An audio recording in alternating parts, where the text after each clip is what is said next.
Vázquez, que es socio de la organización, que es máster en astronomía y astrofísica por la Universidad de Valencia.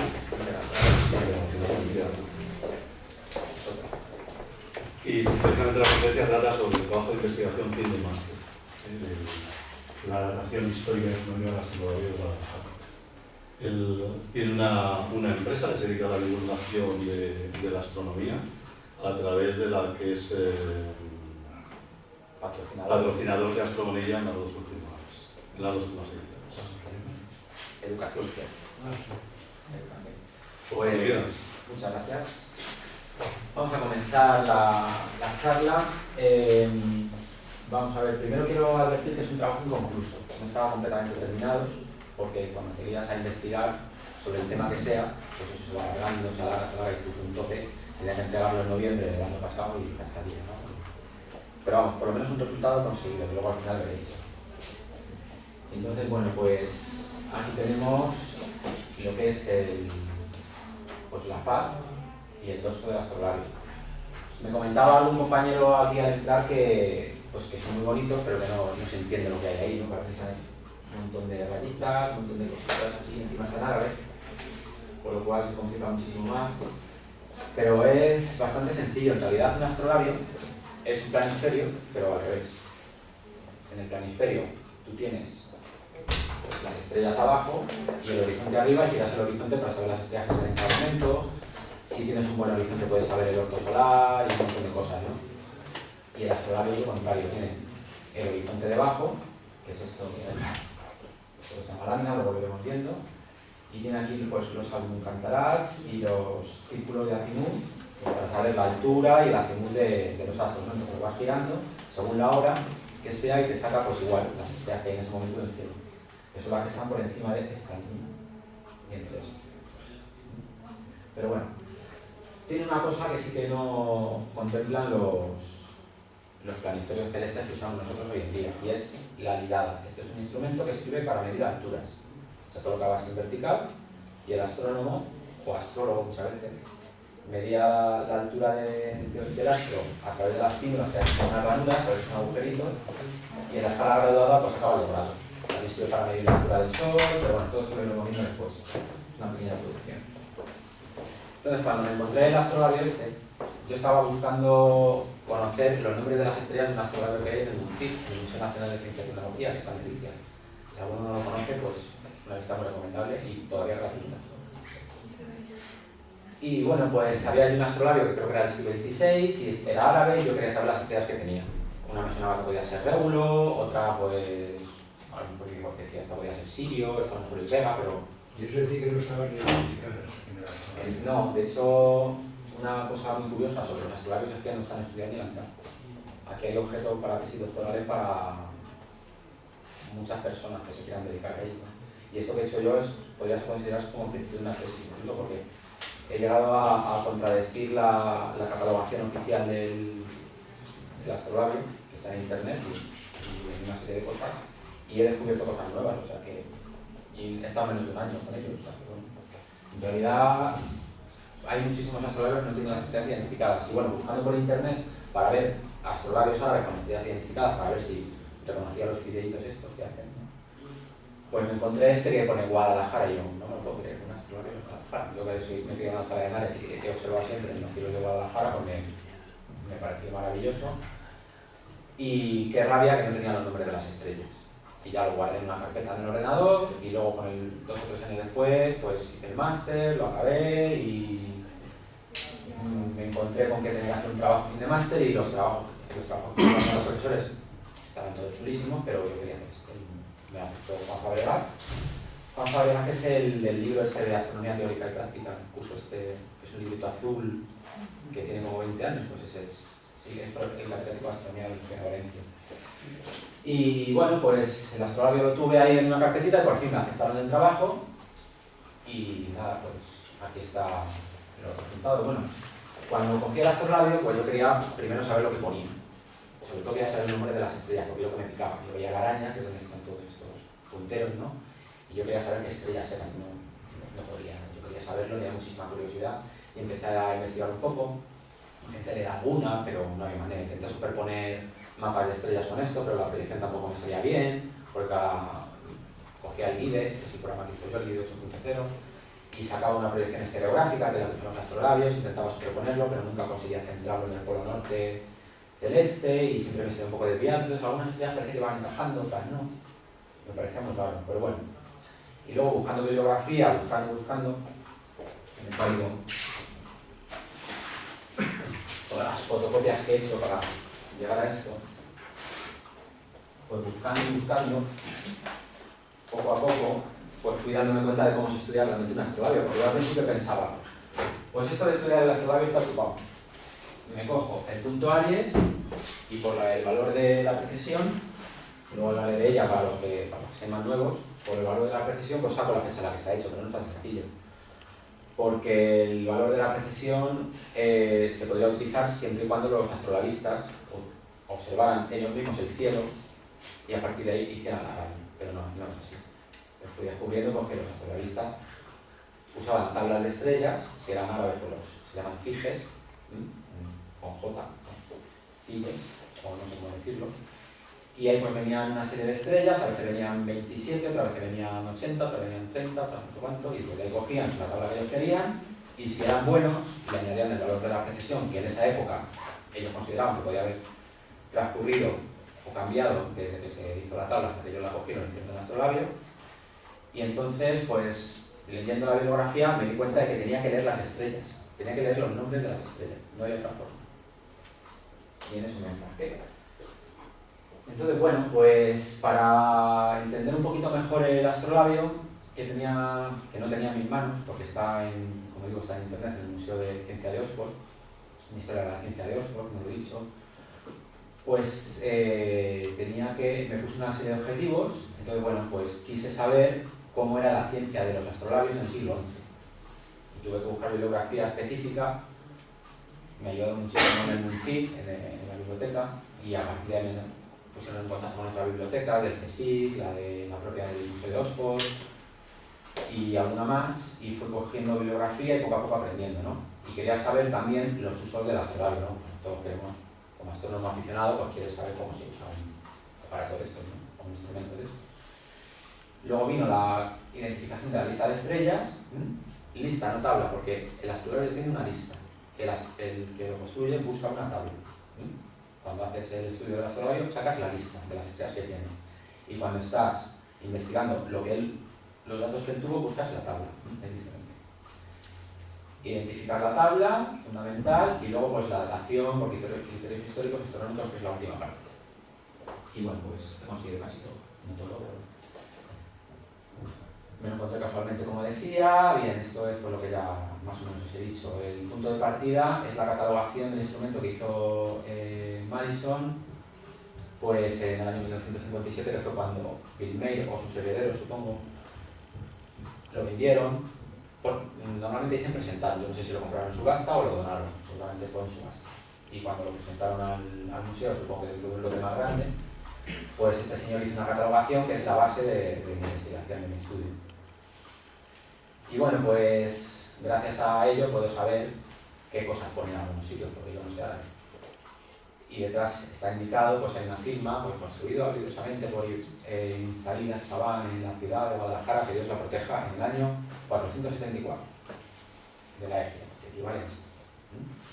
Una época muy interesante, porque es Guadalajara, en el Valle de Henares, en esa época, estaba a punto de romperse el equilibrio entre las fuerzas del norte y las del sur en la península, porque ya se había roto el califato de Córdoba en las taifas, después de morir Almanzor, poco después del año 1000, una guerra civil larguísima, y bueno, pues en la zona nuestra, o sea que es más o menos Castilla-La Mancha y la Comunidad de Madrid, se forma la taifa de Toledo, en la que hay un rey sabio, que es Al-Mamun, que consigue dominar otras taifas de alrededor, Valencia, alguna más, y repeler los ataques y demás. Pero bueno, llega después su nieto, un tal Yaya, que no tiene ni idea de hombre, aparte es súper creyente de la astrología, e incluso bueno, cuando conquistan la ciudad las tropas de Alfonso VI se lo encuentran con un astrolabio, a ver en qué momento tiene que salir de la ciudad buscando la hora propicia para que le vaya lo mejor posible, y los propios musulmanes que le habían intentado expulsar alguna vez, y los cristianos pues riéndose de él, al final lo echaron fuera, no se pagó. Y bueno, pues está firmado por él y como decíamos, pues es un astrolabio planisférico. Es decir, utiliza la proyección estereográfica probablemente inventada por Hiparco, aunque eso no está totalmente demostrado. Unas imágenes de la Guadalajara del siglo XI, pues el Alcázar, lo que queda. Por aquí está el Alamín, que es un arroyo que baja por aquí abajo, que ahora lo tienen ajardinado, el puente árabe, por aquí tuvo que pasar el Cid en algún momento, y el señor este también seguro, y una torre, la de España, que creo que también es medieval, y no sé si es la que llaman del Alamín o es otra, pero bueno, era solamente para ambientar un poco. Y en medio, pues el astrolabio. España es un país de científicos y de astrónomos, aunque hemos tenido fuerzas que han intentado anularlos durante la historia, después de que muriera este señor o al momento de su muerte, llegaron los almorávides y declararon la astronomía totalmente proscrita en el territorio andalusí. O sea que siempre hemos tenido hombres de ciencia y fuerzas en contra de ellos. Pero bueno. Y bien, esto sería introducción a astronomía. No sé si hay aquí ya, a lo mejor me lo puedo saltar o no me lo puedo saltar. Hay gente ya, como se dice, veterana y no sé si habrá mucha gente recién llegada. Cuenta. ¿Cuento?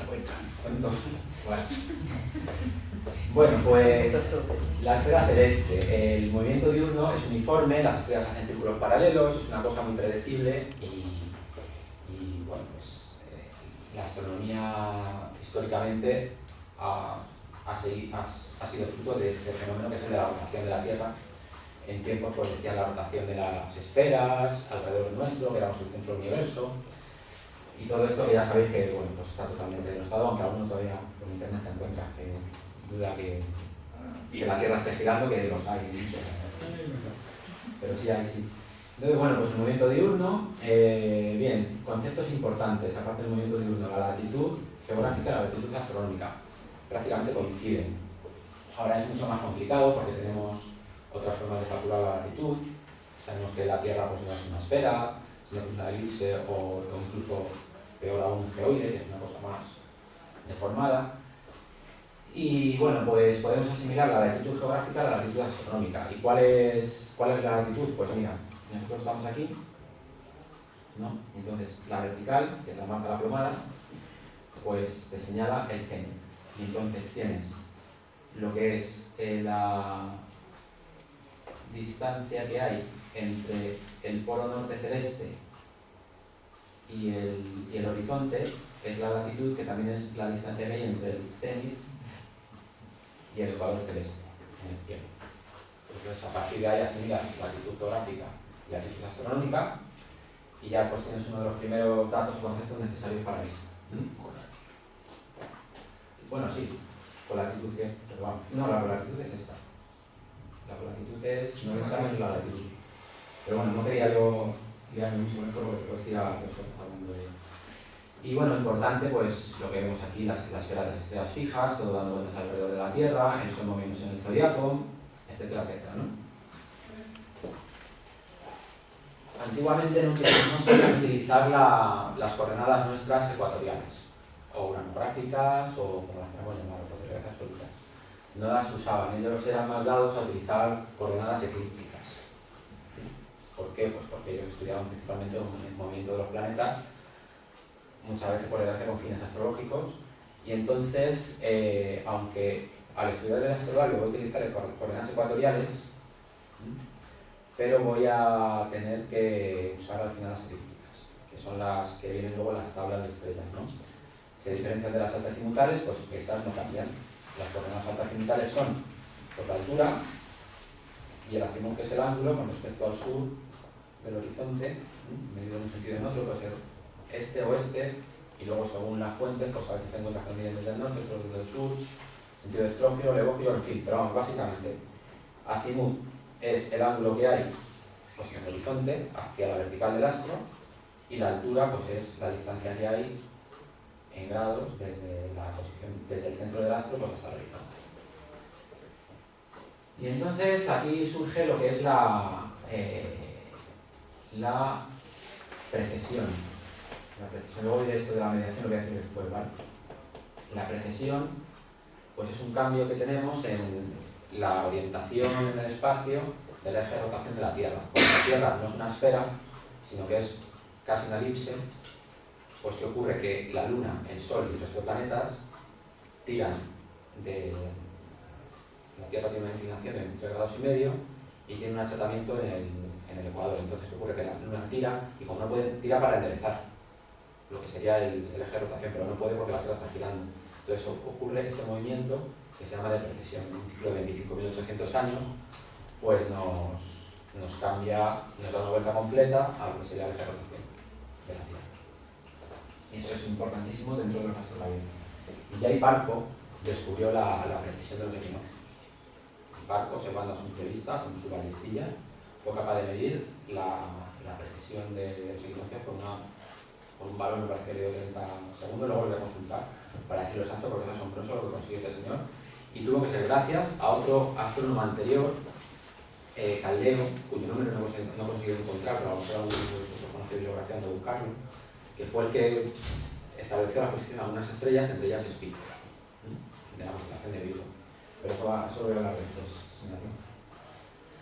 Y luego tenemos más cosas. La teoría de la trepidación, pues que esta precesión, pues hubo algunos astrónomos que creyeron erróneamente que iba para adelante y para atrás. Al final pues se ha visto que no, incluso Copérnico creía en ella. Y por último la anomalía zodiacal, que son variaciones en el argumento del perihelio, pues que el perihelio cambia de posición en la órbita práctica. No está siempre en el mismo sitio. Todo eso pues también ha sido estudiado a simple vista por magníficos astrónomos. Y ya pasamos pues a lo que es el origen del astrolabio planisférico, ya vamos entrando en materia. En primer lugar, pues tenemos que conocer la proyección estereográfica, que es pues pasar la esfera al plano. Esos mapas que hay pues, probablemente tengan proyecciones estereográficas del cielo. Tienen aquí es que no decimos si está aquí el norte y el sur exacto. Y son proyecciones estereográficas. Hay una leyenda árabe, una leyenda musulmana que dice que iba, no sé si era Ptolomeo, el que iba con su caballo, con una esfera en la mano, que se cayó, el caballo la pisó y que se quedó plana la esfera y que de ahí le vino la idea de inventar la proyección estereográfica. A lo mejor es una cosa que se inventó un señor para explicárselo a sus alumnos, que se quedaron con que fue Ptolomeo el que... Pero bueno, es una leyenda nada más. ¿Fue Apolonio el primero que desarrolló la proyección estereográfica? Pues probablemente no, aunque en alguna fuente por ahí suelta lo apuntan un poquito, pero no parece probable. Hiparco sí que es casi seguro que diseñó la proyección estereográfica él solito, pero no fue Ptolomeo, no fue hasta Ptolomeo cuando lo tenemos plasmado perfectamente en un libro, en el Planisferium. Por desgracia, el Planisferium se perdió seguramente pues, cuando se firmó la biblioteca de Alejandría la última vez. Y bueno, pues hay unos comentarios de 100 años después de Ptolomeo, de Papus, y luego hay una traducción al árabe por Maslama al-Mahitín, el astrónomo madrileño de la Escuela de Córdoba, que es la única, este es el único testimonio que tenemos de cómo puede ser el planisferio, y no mete la ecuación fundamental. Son unos comentarios y una traducción, pero no está entero, no está completo. Y eso es lo único que tenemos del planisferio. Por eso no sabemos si a lo mejor Ptolomeo hizo referencia a Hiparco o no, si hizo referencia a Polonio, en Pérgamo, no sabemos. Son datos que he ido yo viendo en todas esas fuentes que tengo ahí y que de los cuales antes no conocía nada y pues tengo la referencia de todo lo que estoy diciendo. Bien, luego los catálogos de estrellas. Hiparco, que vivió en el siglo II a.C., me parece que fue, 100 y algo a.C., los números me bailan siempre, me vas a perdonar. Hiparco es un catálogo de unas 850 estrellas que se perdió. Y Ptolomeo, pues en el Almagesto, cogió para hacer el Almagesto que tiene, según donde lo lea, 2028, 2022 estrellas, como no lo hay en español, pues no lo sé. Como hay una versión en inglés y luego me he conseguido bajar en internet en PDF un incunable del siglo XVI de todo el Almagesto en latín. Lo llevo en el... bueno, aquí no me lo traeré, pero si algún tiempo puede pasar. Y ahí es donde tengo que buscar los valores de algunas estrellas. En el PDF que me bajé. Bueno, pues el Almagesto, según Tycho Brahe, que fue este señor el primero que lo notó, los valores de las coordenadas de las estrellas del Almagesto son los de Hiparco, más la precesión el valor de la precesión que Hiparco había calculado 200 años antes que él. Como Hiparco saca un valor un poco más corto, me dejo aquí señalado, porque mirad, el valor actualmente aceptado de la precesión es de 50,4 segundos de arco por año, o 1 grado cada 72 años. 1 grado de desviación del eje de la Tierra, ¿no? La perturbación debida al Sol es 16 segundos anuales, la de la Luna 34, esto suma 50,2 y los otras dos décimas pues son debidas a los planetas del sistema solar. Bien, pues aquí viene el dato de Hiparco, 1990 al 120 a.C. Hiparco saca un valor de 36 segundos por año. Comparado con el 50,4, pues es un poco corto, ¿no? Pero tenemos que tener en cuenta primero que él puso los datos de los caldeos y segundo que miraba con su ojo.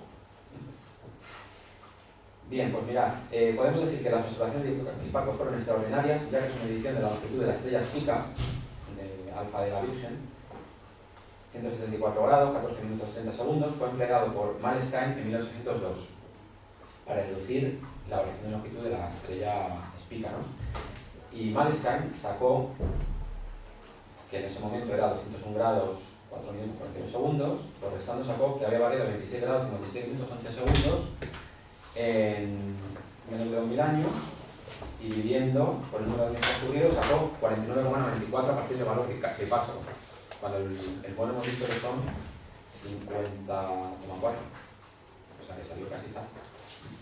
Hiparco es uno de los mayores observadores que viene en toda la historia de la humanidad, y este dato lo demuestra. Luego hablaremos de un par de astrónomos más. Y bueno, pues Tycho Brahe, estudiando pues claro, ese sí que era un crack, o sea, es la precisión máxima absoluta, es imposible superarlo. Pues Tycho Brahe, viendo los datos del Almagesto, del catálogo del Almagesto, pues vio que eran los datos, que tenían que ser los datos de Hiparco más el valor de precisión de Hiparco. O sea, que salía una época como del 50 o del 80 después de Cristo, cuando el Almagesto es del 100 y pico después de Cristo, del 170 más o menos.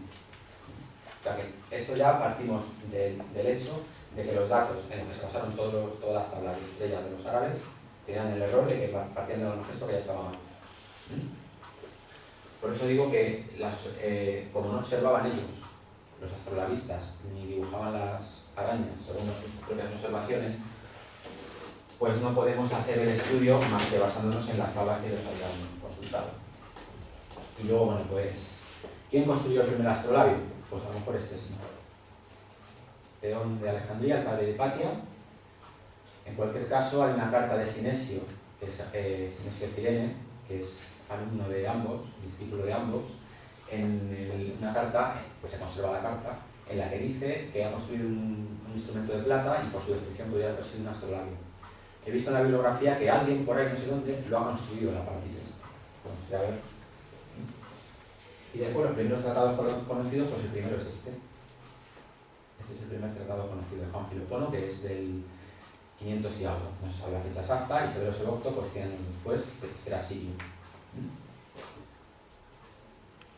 Bueno, aquí Hiparco, Hipatia, la mítica película de Ágora. Y aquí tenemos a Ptolomeo muy gracioso con corona y con un astrolabio, cuando no está demostrado que él lo hubiera inventado. Supongo que es Ptolomeo porque lo ponía en internet, me lo bajaba con el Google y buscaba Ptolomeo y esto está foto con un astrolabio y no recuerdo la fecha y por eso la he puesto.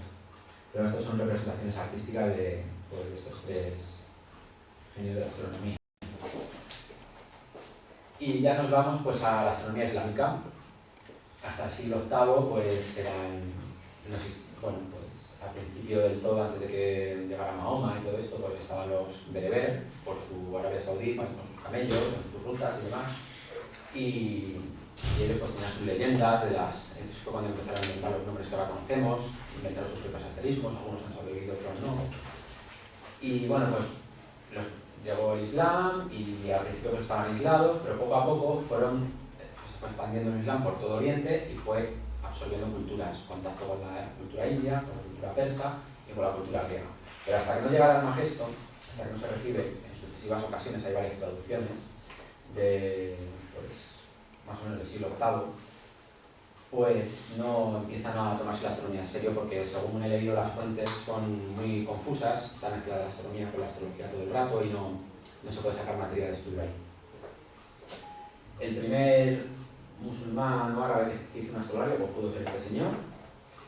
Y luego entra en escena pues Javier Hayán, que es una persona que seguramente no existió, porque según las fuentes de la época tiene tantísimos libros y abarca tantísimas materias que es imposible que una sola persona en una vida pueda escribir tanto y saber de tantas cosas a la vez. Entonces piensan que podría ser una especie de escuela, a lo mejor dirigida por este señor. Y hablo de Javier Hayán porque su tratado del astrolabio fue el que consultó Ibn Said, que lo llamamos Ibn Said II para abreviar, el autor del astrolabio de Guadalajara, en un viaje que hizo a Egipto. Dice que se quedó asombrado porque tenía más de 100 capítulos y tal. Y bueno, ya vamos avanzando. En el siglo IX pues entra la Casa de la Sabiduría de Bagdad, fundada por el califa Al-Ma'mun, que fue un personaje muy curioso. Sin este señor es posible que no hubiéramos tenido nunca el nivel de astronomía árabe que ha llegado a existir. Y era un tipo tan cruel y sanguinario como amante de la ciencia y del conocimiento. Entonces a sus enemigos los torturaba y los machacaba de una forma súper salvaje hacia, bueno, un estilo de Al-Assad o algo así.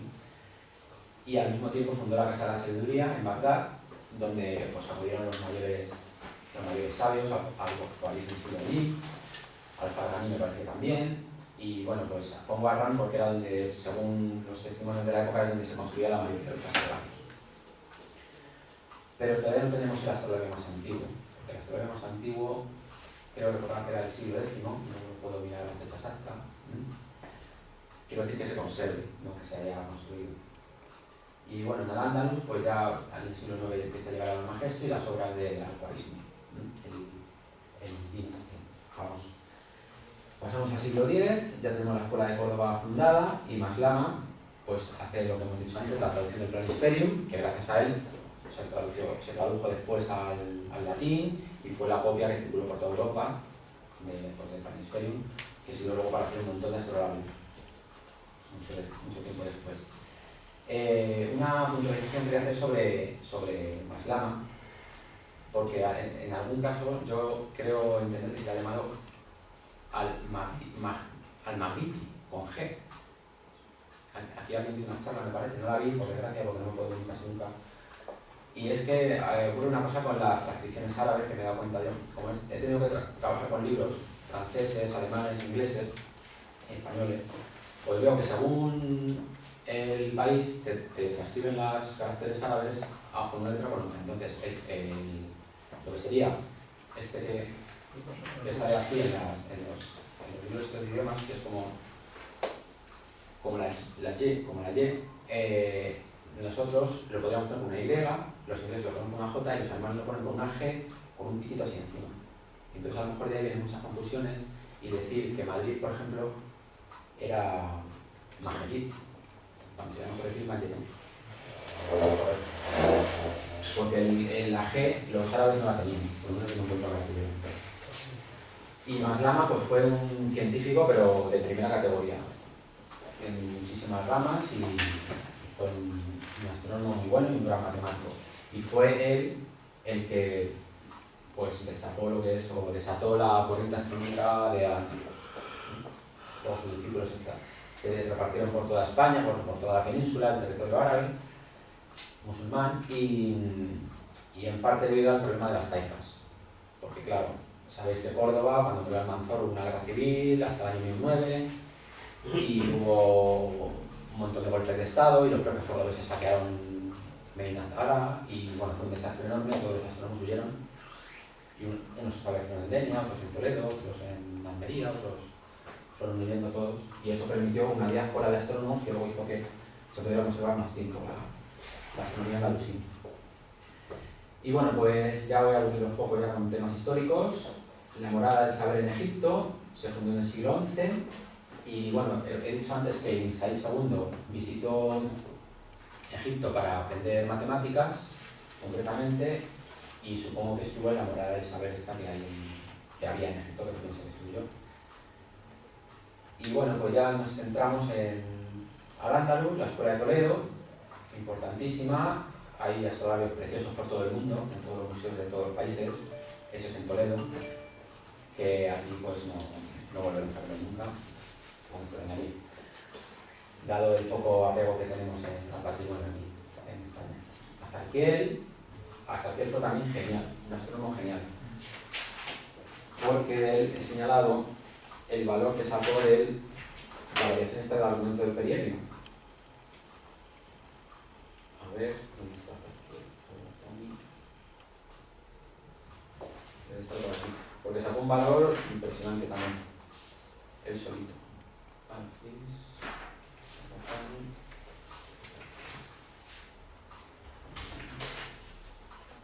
Desde el lío que me he hecho yo con los números estos.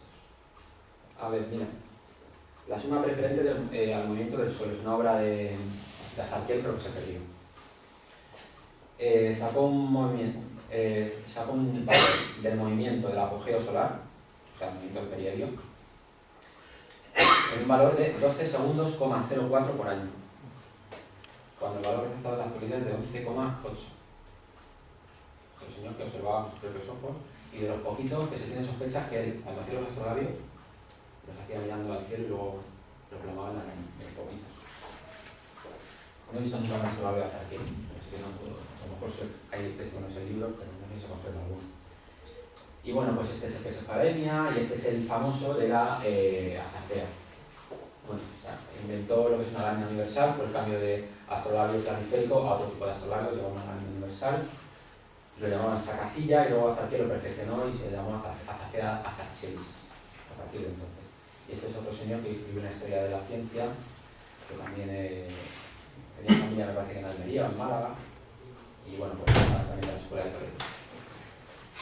Y la Escuela de Zaragoza, donde nació nuestro astrónomo, nuestro astrolabista, nació en Zaragoza en la época en la que se construyó el Palacio de la Aljafería. Y no sabemos si estudió allí, no estudió allí, sabemos que se fue a Egipto, pero no sabemos si se fue a Egipto muy viejo, muy joven, o que eso no he encontrado datos y probablemente no existen datos sobre ese tema. Pero bueno. Y aquí algunos dibujitos sacados de internet esta tarde. Este se supone que es Albatani, que es otro de los grandes, porque este sacó un valor de... fue Newton, me parece, que utilizó un valor suyo de la unicidad de la eclíptica, de la inclinación del eje de rotación, que salía prácticamente exacto, porque sabéis que la unicidad también cambia. Hay un ciclo que va entre 21 y 24 grados, me parece. Ahora mismo está poco a poco perdiendo inclinación, pero son cada 41.000 años que hace este ciclo. Salió hace dos neumenias o por ahí, o 3 neumenias en artículos sobre el tema.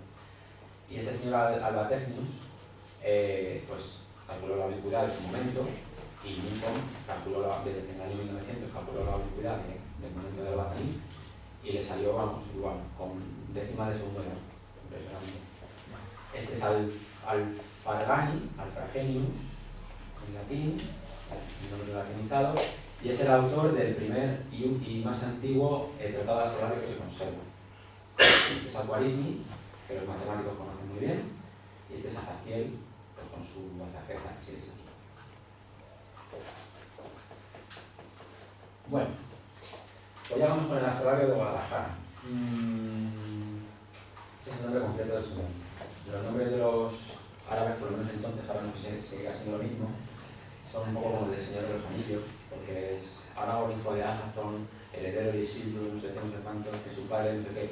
Pues esto es igual. Muhammad ibn Said al-Saban, pues Muhammad hijo de Said, el jabonero, hijo de no sé qué, de Zaragoza y constructor de astrolabios. Sí, eso, si alguien intenta lo puede buscar. Vivió en Zaragoza en tiempos de Al-Muqtadir, que es lo que os he comentado del Palacio de la Aljafería, y bueno, pues fue probablemente discípulo de Al-Kimani, que fue uno de las coreanos islamas de los que emigraron cuando hubo la guerra civil, que se fue a Zaragoza. Digo posible porque coincide el tiempo, no porque venga alguna fuente. Viajé a Egipto para estudiar matemáticas, para leer el tratado de Javier Hayyan, del astrolabio, que no se conserva por desgracia este tratado tampoco. Y bueno, pues tiene, que se sepa, 2 obras nada más. En el Museo Nacional de Múnich, un astrolabio quizá construido en 1073, por los que sean tan pequeños no se ve bien a veces la ubicación. Eso cuesta mucho trabajo. Y no se sabe si es del año 1073 o del 1093. Y bueno, pues esto es un número de catálogo de un convenio de astrolabio. Y el otro pues es este el que nos interesa. Es el que tenemos las fotos, tenemos imágenes y por eso lo voy a estudiar. Y tiene curiosamente dos láminas astrológicas para Zaragoza y Valencia, porque piensa que a lo mejor lo construyeron en esas dos ciudades. Lo que pasa es que la fecha de atrás está puesta en la ciudad de Guadalajara. Las láminas, ahora veremos, se pueden extraer y a veces se intercambiaban y a veces aparece un astrolabio que tiene láminas de 400 años antes, otro se han perdido todas, y entonces bueno, pues con las láminas es un poco de desastre para fechar, para situar en el lugar, en el tiempo y en un lugar concreto un astrolabio, pero bueno. Y bueno, pues en el siglo XX la astrología de España, probablemente el tiempo de la guerra civil. Jacques Vermillet, lo podéis buscar en internet, era un naviero inglés que se dedicaba a hacer viajes de riesgo en las costas de España durante la guerra civil. Se llevaba a refugiados políticos y a cambio pues, ellos le pagaban por lo que tenían. Y se ve que alguien tenía un astrolabio, que era este, y se lo pagó. Se lo dio un pago y por eso lo tenía él. Y luego pues en el 56 pues acabó en el Museo de Oxford. Ahí lo tenéis, un poco más grande. Esto es la parte de la araña, aquí hay, según la catalogación, 25 estrellas y yo he leído 27 nombres de estrellas, así que ya de momento una cosita así que me voy a resolver. Y bueno, pues aquí todo, esto es una escala graduada, de 0 a 360 grados, bien así, pues para medir. Y también me voy a meter en usos del astrolabio porque otro día a lo mejor podemos hablar de ello, pero si no es que perdemos mucho tiempo. ¿Veis? Aquí están las piezas del astrolabio, piezas principales, pues la cuña, no. Es esto al interno, que atraviesa todo el sistema y que se engancha con una cuña que aquí tiene forma de caballo, ¿no? La araña, pues donde están los punteros de las estrellas. Cada puntero pues es una estrella. Las láminas o tímpanos, pues que se meten aquí dentro, en el hueco de la madre, el hueco se llama matriz, el borde es el limbo, y bueno, pues el brazo de la ligada que está detrás, y las píndulas que están aquí. Entonces ahora vamos a ver la parte de atrás.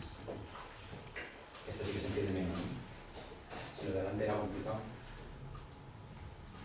Tiene, esto es la ligada, y a través de aquí, pues miras un astro, y le calculas la altura manteniendo el astro a la vez en vertical.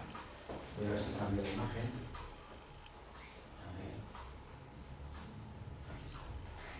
Esta foto la hice en el British Museum hace 2 veranos y es un astrolabio español también, hebraico judío, y veis, se lo pones en vertical y mirando por aquí, pues inclinando para calcular la altura de la estrella y la ves aquí en la estrella o del astro o del planeta o del sol o lo que sea. Ahora, no creo que tuviera nunca un astrolabista que mirara por aquí el sol, como a veces dice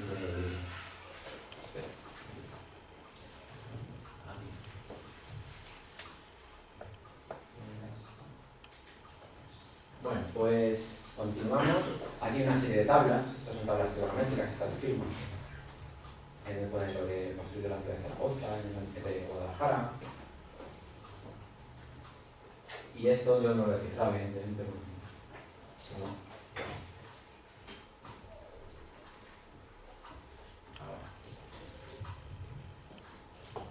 Para hacer esto me he basado en la catalogación de Madison.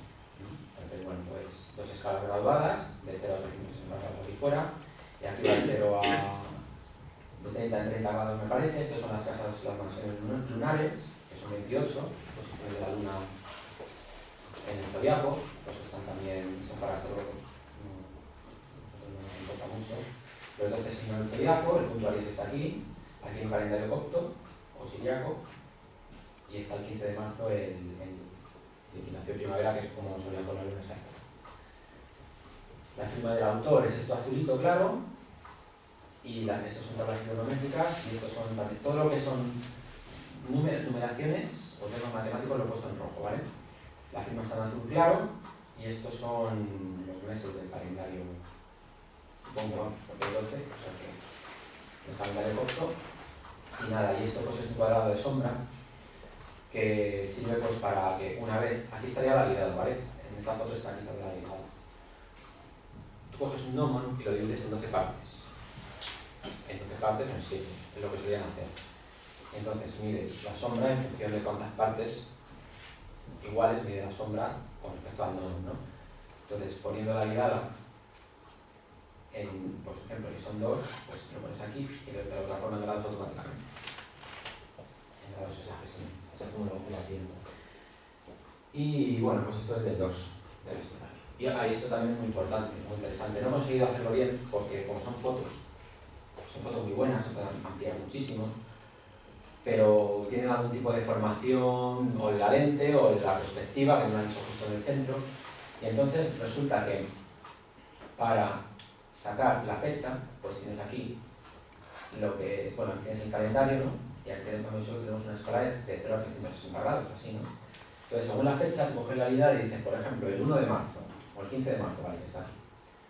Le das por aquí y te sale que dentro del signo concreto va a estar el signo de Aries, va a estar en el 0 grados el Sol. Si lo vas moviendo la ligada, pues que miras el 20 de mayo, por ejemplo, el 20 si está aquí, pues con la ligada hacia el 20 de mayo te sale aquí los grados en los que está dentro del signo el Sol. Eso es lo que llaman la longitud solar. Para luego en la FAC, en la parte de delante, hacer los cálculos correspondientes de alturas y demás. No sé si se ha explicado muy bien, pero bueno, no quería yo entretenerme mucho en usos del astrolario, sino sobre todo en la datación. Esto es la proyección estereográfica, la primera aproximación. Tenemos la esfera, tenemos el polo de proyección y tenemos el plano en el que vamos a proyectar la esfera.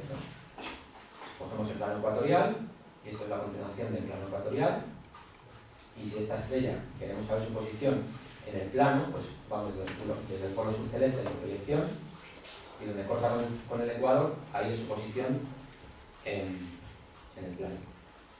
Si tenemos una estrella que está en el hemisferio contrario, en el hemisferio sur, pues tenemos que hacer así. Esta es la estrella en la esfera, y nos movemos hasta aquí, donde intersecciona con el plano, es la posición de la estrella en el plano. O sea, ya estamos haciendo la transformación de la esfera en el plano. Esto es la proyección estereográfica. Funciona así. Hay una pequeña fórmula matemática muy sencillita para hacerlo con coordenadas esféricas a polares, que es muy fácil y tal. Y bueno, pues aquí es como los antiguos normalmente no tenían ese desarrollo matemático que podemos tener ahora. Entonces ellos normalmente lo hacían dibujando y se enseñaban unos a otros de forma verbal, se enseñaban unos a otros cómo hacerlo, y hay un truco muy curioso que es que cuando tú estás haciendo los puntos, poniéndolos en el plano, los puntos de la esfera, haces como si giraras 90 grados todo ello y te queda así, ¿veis? Lo llaman girar 90 grados la proyección. Es un poco difícil sin un gráfico animado, pero mirad, hemos sacado queremos por ejemplo sacar los dos trópicos, el de Cáncer y el de Capricornio. Los proyectamos aquí y tenemos este dibujo, ¿vale? Pues este dibujo ahora lo que hacemos es con un compás, hacemos aquí un círculo y hacemos otro círculo aquí y nos sale esto. Es como hacer así. Y una vez tenemos eso, ya hemos dibujado lo que es los círculos de referencia fundamentales de la esfera. Luego pues vas haciendo, si quieres hacer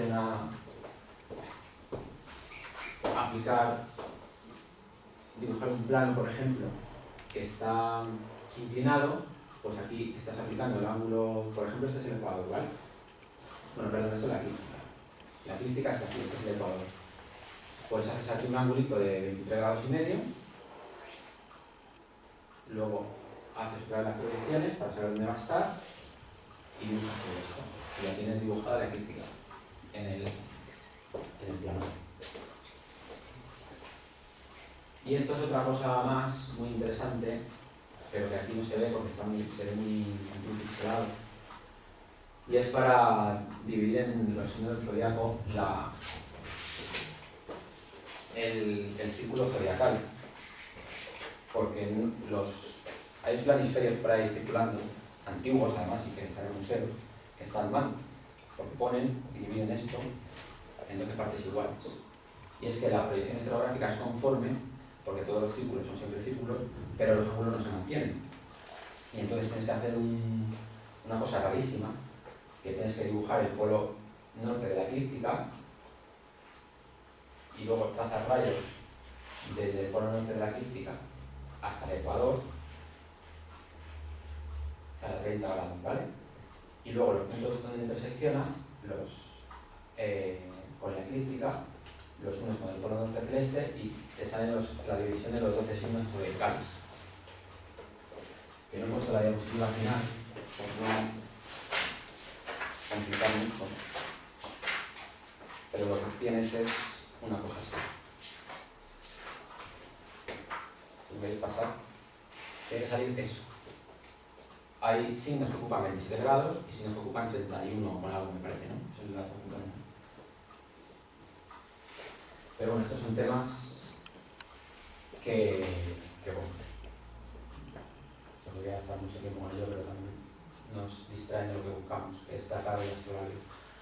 Esto es una tímpano o lámina. Las láminas se pueden extraer, las láminas se hacen según la ciudad en la que quieres estar, en la que quieres utilizar el astrolabio. Hay láminas una lámina, por ejemplo, para los 40 grados, que sería la de Madrid, que coincidiría a lo mejor con la de Nueva York, y no sé si Pekín está también a 40 grados, no sé. La lámina, por ejemplo, de Marrakech, pues está a 31 grados, que coincide con otra, ¿no? La de Almería coincide con Samarcanda y con no sé dónde, y así todas, ¿no? Como esto va según la latitud, pues vais haciendo láminas para cada distinta latitud. En este caso vienen los nombres de las ciudades, pero había muchos astrolabios que lo organizaban por climas. Climas. La palabra clima es de origen griego, si estuviera Alberto, lo explicaría mejor, y significa inclinación. Y es el clima, antiguamente decían, bueno, pues iba un viajero de Atenas a, no sé, a lo mejor llegaba a París, y veía que el sol se inclinaba diferente, entonces decía, aquí hay otra inclinación, y de ahí se quedó lo de clima. Y había 7 climas. Lo habían organizado en 7 climas y la ciudad pusieron climas. Esto como iba por tabla, pues a lo mejor te encontrabas con que uno ponía Toledo, el mismo clima que otro ponía Zaragoza y estaba mal. Pero tú te quedabas con el astrolabio con la... Decías, estoy en Toledo, pues eso está. Venga, metía la lámina en Toledo y a lo mejor tenía la altitud de Zaragoza. Ocurrían ese tipo de problemas. Y bueno, pues como veis es bastante difícil hacer un astrolabio bien, sobre todo por los medios de la época. Sobre todo también porque no sabían bien las latitudes de cada sitio. Hay una formulita muy fácil para saber la latitud del lugar, que es, coges una estrella circumpolar, mides la altura cuando está lo más bajo y la mides cuando está en lo más alto, cuando culmina. Y a la altura menor le sumas la mitad de la diferencia y te saca la latitud astronómica, que es la latitud geográfica. Esta gente lo hacía así. Es muy sencillo y muy... Pero claro, a ti te llegaba una tabla que a lo mejor había escrito una persona hace 200 años y a lo mejor a él se lo habían dicho, y le habían dicho 41 y no se acordaba y había puesto 31. Entonces, como todo esto iba así. Bueno, vamos a ver cómo es una lámina de astrolabio. Pues tiene la parte nocturna y la parte diurna.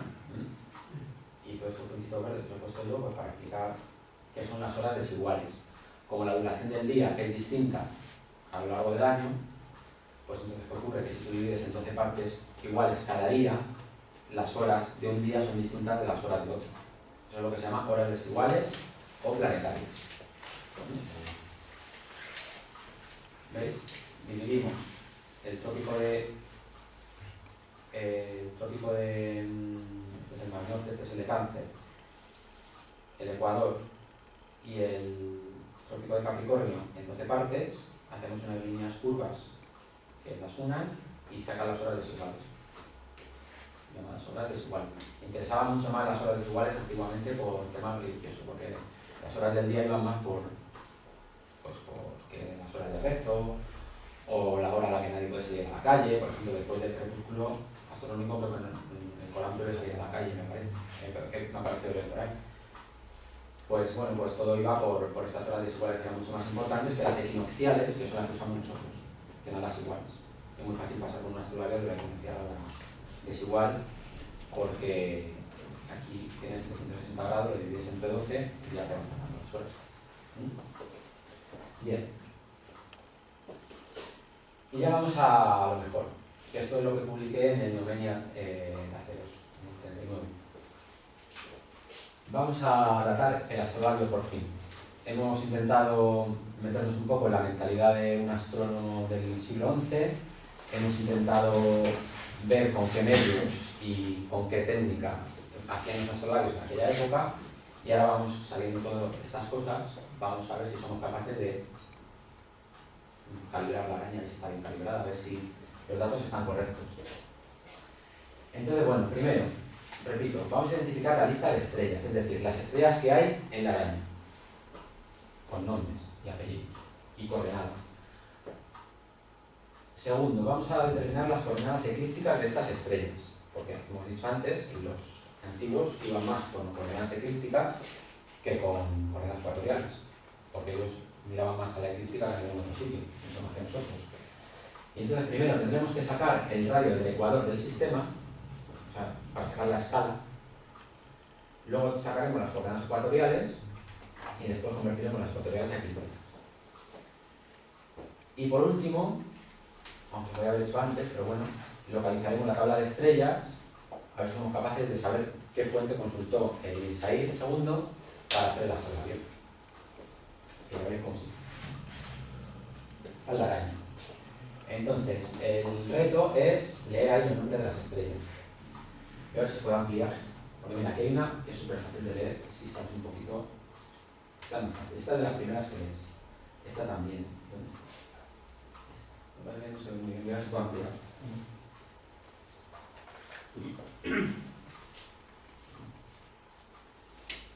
No sé de qué nos amplía esto.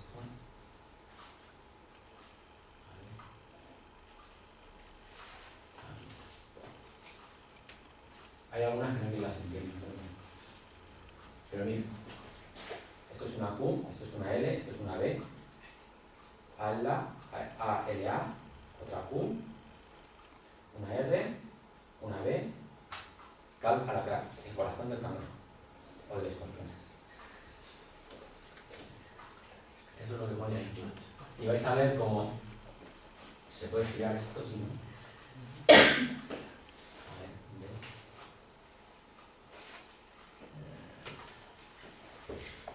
¿Veis lo de girar? Esta herramienta. Bueno, A totalista, hacia la izquierda. Mira, aquí está. Mira, QLD a la SD, Calvalasat, corazón del león. Reúno. Esas son las primeras que... Claro, así os parecerá muy raro, pero bueno.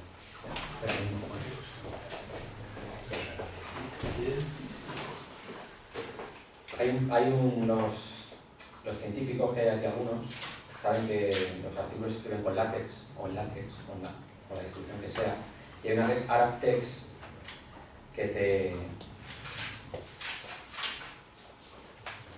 permite escribir en árabe. Entonces, una vez que yo creía que había leído algo, lo intentaba escribir con el ArabText, y si coincidía, pues ya tenía una estrella. Y así iba con todas, poco a poco. Entonces me saqué primero esto estaba en el Neumenia, lo que pasa es que como sale tan pequeño no se ve. Me saqué primero esto es cómo se escribe hoy en día el árabe, ¿vale?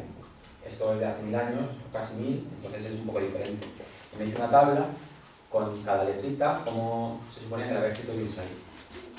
Si alguien lo quiere ver, pues es curioso. Y aquí, pues, las estrellas, cada una, con su fichita para irlo leyendo. Pues así me pasé el verano pasado entero. Me ponía música, claro, porque si no te vuelves loco. Entonces, no es que no me gusta mucho la música, me ponía música muy psiquiatra. Y me ponía un disco de Jordi Sabal de sefarditas, de cantos sefarditas, de los que estaba súper simpáticos. Un disco buenísimo que totalmente recomendable. Y luego los años de estrella, porque, por ejemplo, hay una cosa curiosa que he encontrado, y es a ver, estas creo que son de Barán, me parece, y estas dos son esta es Sirio, y estas dos son Betelgeuse y de Virgen, ¿vale?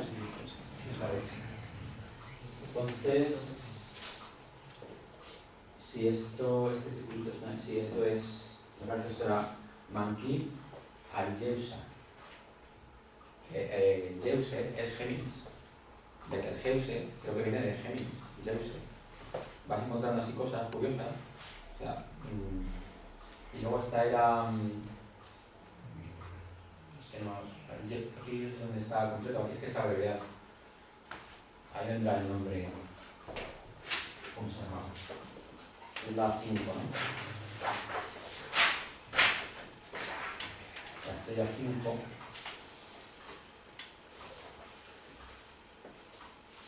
No lo pongo en el PowerPoint, en el PDF, porque no se ha ido bien. Rigel.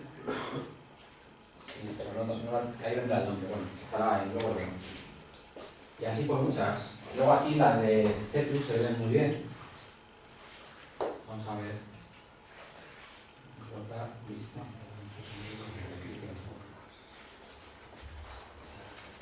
Aquí está. Mira, aquí hay dos estrellas. ¿Veis? Esto creo que es Batten, Caichus, aquí llega. Luego aquí está otra vez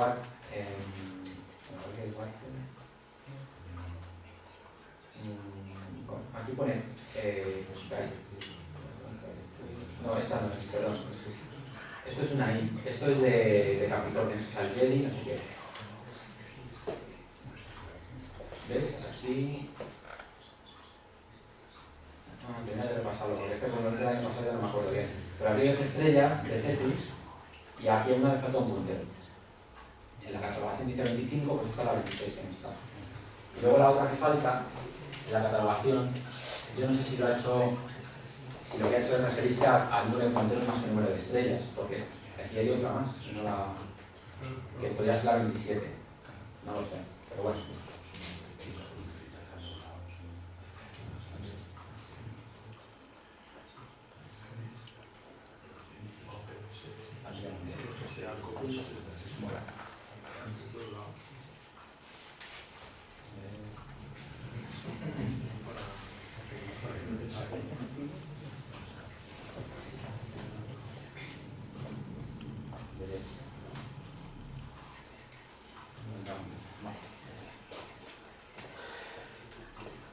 Y esta foto que os he puesto es de la parte de atrás de la araña.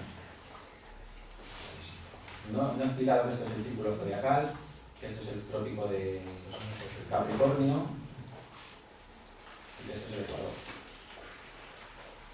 El Ecuador celeste, el trópico de Capricornio y el círculo zodiacal. Están así puestos. Bueno, pues lo que quería que vierais aquí, que no se nota mucho, es que está completamente abollada por todas partes. ¿Qué está? Abollada. Está parada. Entonces, al estar abollada, los valores que yo he sacado, pues seguramente van a dar error injustamente porque el relaje no está conectado. Mira, estas son las soldaduras que hizo. ¿Veis?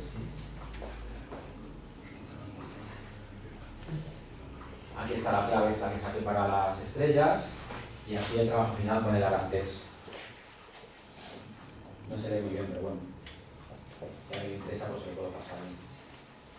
Aquí hay un montón de nombres y tal. He descubierto, por ejemplo, que Altair pues no es el ojo del águila, que en la revista Astronomía del último de agosto viene bien indicado, sino que significa, Altair significa el que vuela, y Vega viene de que cae, son dos águilas. El que cae porque está así como un rollo. Era Al-Nas al-Waq y Al-Nas Altair. Altair es el que vuela y el Waq que cae. Y un nombre muy curioso que le ponían a la estrella de Net en estos rollos antiguos era Gallina. Y la constelación era pues una gallina, como un animal que ellos supongo que idolatraban porque vamos, no había tanta antigua como una hora. Y aquí pues la conversión de coordenadas, pues pasar de cartesianas a polares primero, las polares las he considerado como ecuatoriales, la declinación pues 90 menos la coordenada correspondiente, y aquí he sacado por los datos, ¿no? Bueno, aquí están los datos de... Primero hemos dicho que teníamos que medir el ecuador, ¿no? Sacar que es la escala al final.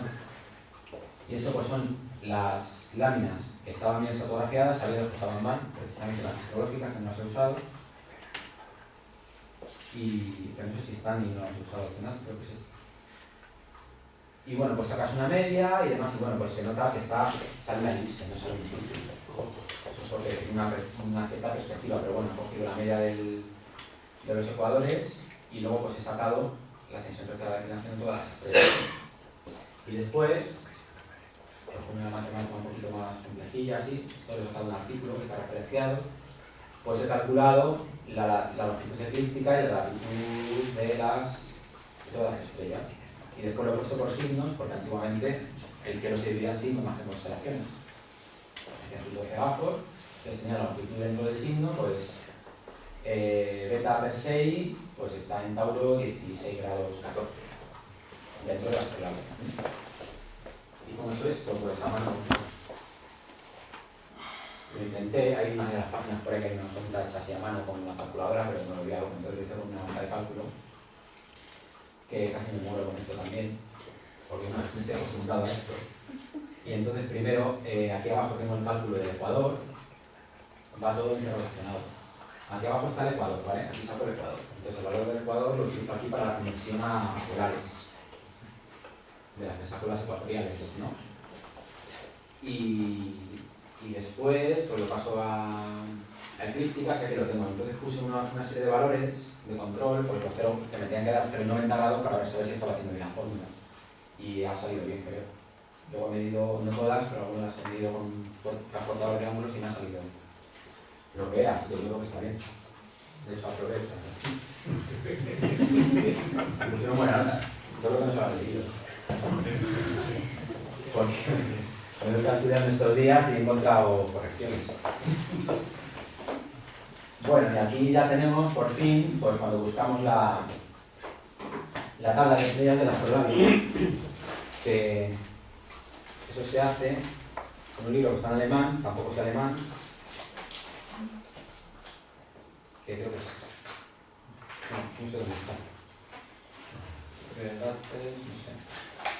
Bueno, tengo fotocopias. Este. Pues aquí te vienen. Me fui al Centro de Estudios Árabes, ahí debajo del faro de Moncloa, y me fotocopié todo lo que me dio tiempo del libro este.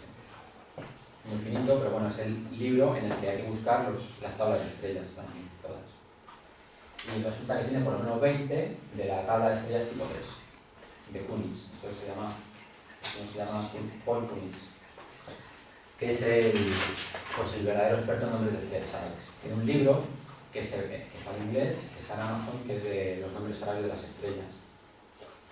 O sobre los nombres de las estrellas. No lo he visto, pero seguro que está muy bien. O sea, no lo he llegado a abrir. No lo he comprado. Y ya vamos pues a la datación. De momento ya hemos sacado la datación histórica. Sabemos la tabla que he usado. Y ahora vamos a ver pues los valores que nos salen de las coordenadas que hemos calculado de las estrellas. Y a ver cómo van con la tabla de estrellas primero y luego con el almagesto. Vamos a hacer las dos cosas. Y entonces, según las tablas de estrellas, pues sacamos que Aldebarán, Regulus y Spica, pues tienen que dar Tauro 27, Leo 18 grados y Libra 10. Y dan Tauro 28,54, Leo 17,06 y Libra 10,47. Saco una media y me ha salido un valor más 0,35 me parece, luego me puse en otra diapositiva. Habría que hacerlo con todas, pero claro, estos no son las coordenadas eclípticas, son las mediaciones, que es otra cosa peor, porque la mediación se hace, a ver si me acuerdo, mira, tenemos aquí Aldebarán, Régulo y Spica, son estas tres, ¿vale? Así que están identificadas sin ninguna duda. Y entonces, tienes que calcular, tienes que medir la intersección del meridiano de la estrella, meridiano ecuatorial, en coordenadas ecuatoriales, donde intersecciona con la eclíptica, y eso es la mediación. A veces lo llaman latitud. Mediación de latitud, es una coordenada típica de los sectores astrolarios. Y está las tablas en mediación, o sea que encima hay que hacer otro cálculo más, pero bueno. Esto lo he hecho a mano ya porque ya no podía más. Y lo hice con el Photoshop, pues moviendo, sabéis que hay una herramienta de mover el ángulo, y pues sí lo he hecho. Y luego por último pues viene la parte más chula, y es que me fui al almagesto este que me bajé de internet, en PDF, en el siglo XVI, Y estuve buscando a ver cuál era, porque claro, ahí no pone régulo. Pone primera estrella del león que está en el pecho, no sé qué, no sé cuántos, en latín. O si quieres otra estrella en la osa menor. La que está en la cola, pero que no está justo en la cola, sino que está un poco más a un lado. Así toda, ¿no? Entonces, Pero tú llegaste a estudiar latín. yo en segundo de BUP di latín. Ah, sí, caray. Luego tercero hice ciencias, pero en segundo di latín, sí. Tuviste suerte. Ahora ya no da. ¿No? No, es que no sé. No lo sé, yo Y el griego también es peor. Bueno, pues es una pena. Al final lo aprobé, o sea, en latín me iba arrastrando todo el año y la última semana vi que había suspendido para junio, la primera que me quedaba una para junio, me quedó 6 física química o química y en una semana me lo estudié, al final aprobé con buena nota. Fui tonto, pero bueno, en tercero no lo cogí. Pero bueno. Y bueno, pues sacando las coordenadas de régulo, pues sale que régulo tiene una gesta 122 grados con 20 minutos. Todas van 0, 20, 40, 0. Así es como va a vender una gesta. Y Bin-Said pues había puesto 176,57, con la pega de que está un poquito apoyado por aquí, pero bueno, yo creo que la crítica ha resistido y como estoy viendo longitud de crítica, yo creo que no habrá mucho desvarío. Y sale que hay 14 grados 27 minutos desde que se hizo la longesto, o desde el valor de la longesto, mejor dicho. Ya hemos visto que no es de la fecha que se dice, sino que es anterior, pero bueno, como este señor trabajó con estos valores, pues ¿qué obtenemos? Que para los árabes el valor de la precesión era de 1 grado por 66 años, es de seguro que utilizó este señor, pues sale que es del año, me sale 1091. Y como es 1081, 1082, pues yo creo que es una prueba alta, ¿no? Para el Bin-Said. Y esta es la datación final del astrolabio. Conclusiones, pues la biografía de Bin-Said II, pues que seguramente pertenece a la escuela de Toledo más que la de Zaragoza, sobre todo porque en Zaragoza hay un poco tema de astrolabios y en Toledo es lo máximo, ¿no? ¿Alguna relación con el último rey de Toledo? Pues a lo mejor, porque hay una cosa curiosa que no os he comentado y es que Ibn Said estaba en Guadalajara en el año 1081 y eso es una cosa muy curiosa porque creo recordar, tener que mirar, pues ya digo que los números exactos no me acuerdo, pero creo que el año anterior le echaron a Yahya al-Khalil, lo echaron de Toledo, se sublevaron contra él y pusieron al rey, creo que se llamaba Mutamán, de la taifa de Badajoz para que gobernara en Toledo porque no querían ni ver a este hombre, ya estaban hartos de él, era buenísimo gobernante y fatal negociante porque negociando con el rey de Castilla le dio por ejemplo el castillo de Zorita, una de las mejores fortalezas a Castilla, no sé si habéis ido alguna vez Zorita de los Canes, pero bueno. Y entonces me parece curioso, primero, que este astrolabio es astrológico, en gran parte. Y segundo, que este señor está fuera de Toledo justo cuando ya al-Khalil ha tenido que ir a Valencia. Esas son las dos cosas curiosas que me hacen pensar que a lo mejor tiene algo que ver con él. Lo mismo lo construyó para regalárselo, no sé. Porque una de las láminas es para Valencia, además, de las láminas astrológicas. Las láminas astrológicas son pero son elucubraciones que no tengo nada en que basar ni son, pues cuando estás investigando algo, te ocurren cosas y lo apuntas y ya está. Bueno, conclusiones, hemos estudiado un poco la geometría, la proyección estereográfica y un poco el uso del instrumento. Aquí no he profundizado en ello. Y bueno, pues hemos estudiado la araña del astrolabio, quiero decir aquí en esta sala. Hemos estudiado la araña del astrolabio, hemos determinado la lista de estrellas, creo que tengo 24 bien, 3 así dudosas, o sea no está mal. Hemos medido las coordenadas eclípticas, eso se ha hecho bien. Hemos sacado que hay por lo menos 20 estrellas en la tabla 3 de Kunitz, con lo cual es un astrolabio andalusí, o sea ha salido bien, porque si hubiera salido que el astrolabio es sirio, pues habría sido extraño, ¿no? La tabla está en tipo 3 procede de Maslany, en última instancia. Él hizo una tabla hacia el año 1967, que es el tipo 1 precisamente, y luego le fueron haciendo cambios. Y luego, bueno, pues hemos sacado las mediciones de 3 estrellas y sale eso, 0,36 de desviación con respecto a la tabla, que no está mal tampoco. Y la datación, pues por precisión hemos sacado, pues eso, con el valor de precesión árabe de la época, pues que era 10 años más de 3 o 9. Y no está nada mal. Una cosa curiosa, lista de estrellas. Hay una estrella falsa que se llama Aldebaran. igual que el planeta de la princesa Leia. Es el mismo nombre. Si es una estrella falsa que alguien puso en su momento, pues no sabemos por qué, y está ahí, la estrella Alderaan. Este no la puso. O sea que algo tenía que saber. Pero hay muchos astrolabios que llaman Alderaan. ¿Por qué hay una estrella falsa en una lista, en una tabla de estrellas de astrolabio? Pues no sé, alguien me ha dicho que a lo mejor, como mucha gente cuando escribe un artículo o una tesis que pone alguna mentira, pues acaso luego el jefe se lo copia para que luego cante y diga, ah, pues mira, además saca de mí. Pero bueno, no lo sé, es una cosa muy curiosa que quería comentar. Son cosas que ocurren. Bueno, y bueno, futuras investigaciones. Pues me gustaría calcular los errores que he cometido, que no he calculado. Me gustaría medir todas las mediaciones para mejorar la datación y me gustaría saber más de Insight Según, que no sabemos casi nada. Entonces los agradecimientos pues a mis profesores y a los museos que me han ayudado, sobre todo esta chica que es la bibliotecaria del MUNFIB, que estuvo ahí conmigo sacándome libros y demás. Y bueno, pues gracias también a todos vosotros.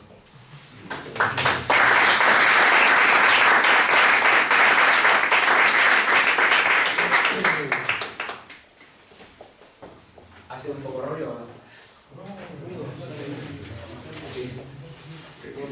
Si hay preguntas que creáis que yo lo voy a saber, por alguna razón que yo lo puedo saber, pues Esa adelante. estrella que tú dices que es falsa, que Sí. alguien inventó, no podía ser una estrella que en aquel Ah. momento era visible y que por causas físicas a determinar desapareciese por la muerte de la estrella, ¿no? Ya, eso tengo por aquí. Es que dicen además que el nombre Alderaan significa, tiene también truco, pero no me acuerdo del nombre que era.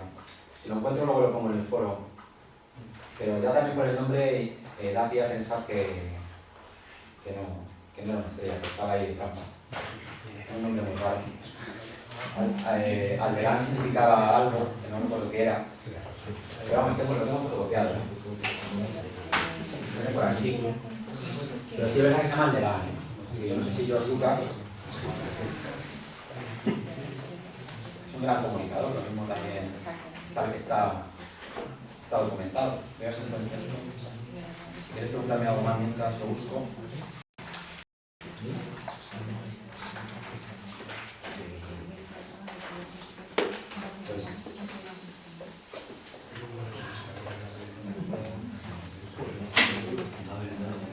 Hay una cosa que no me llama la atención sobre ello, y es la dejadez con la que se ha tratado a los astrolabios a lo largo de siglos, porque yo creo que, a lo mejor es una manía mía, pero yo creo que es que los astrolabios han estado dentro del patrimonio histórico y los historiadores pues no son muy amigos de las ciencias y los han tenido bastante denostados.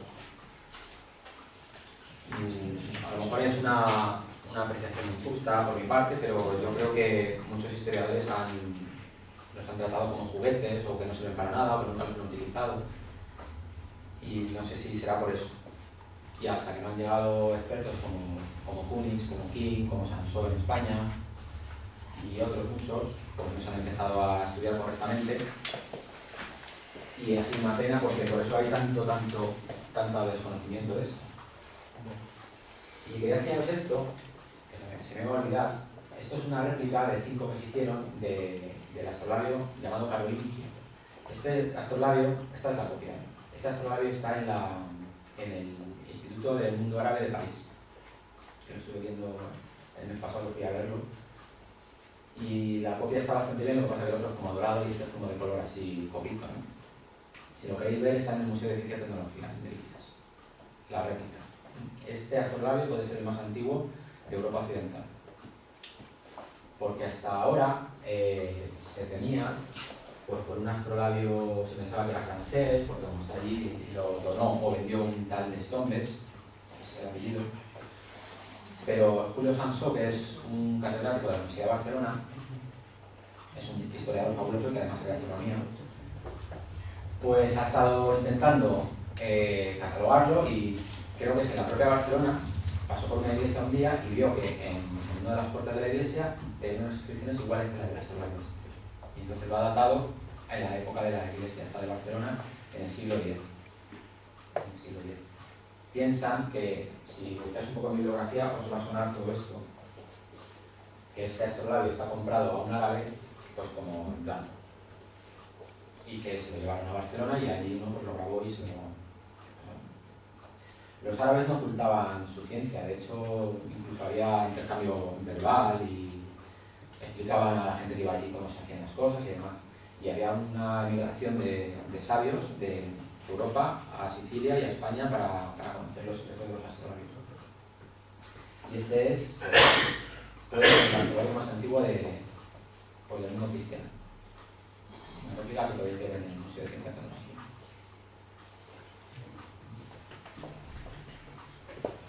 ¿Cuándo publicaste tu 26? Esto en el Omenia 39. 39.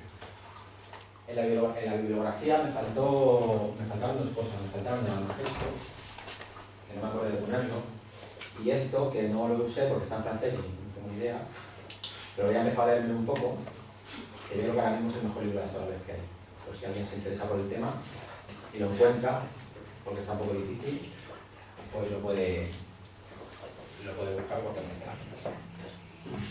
Yo creo que es ahora mismo, de todos estos tratados de astrolabio que hemos visto antiguos, pues el digno heredero de toda esta cadena de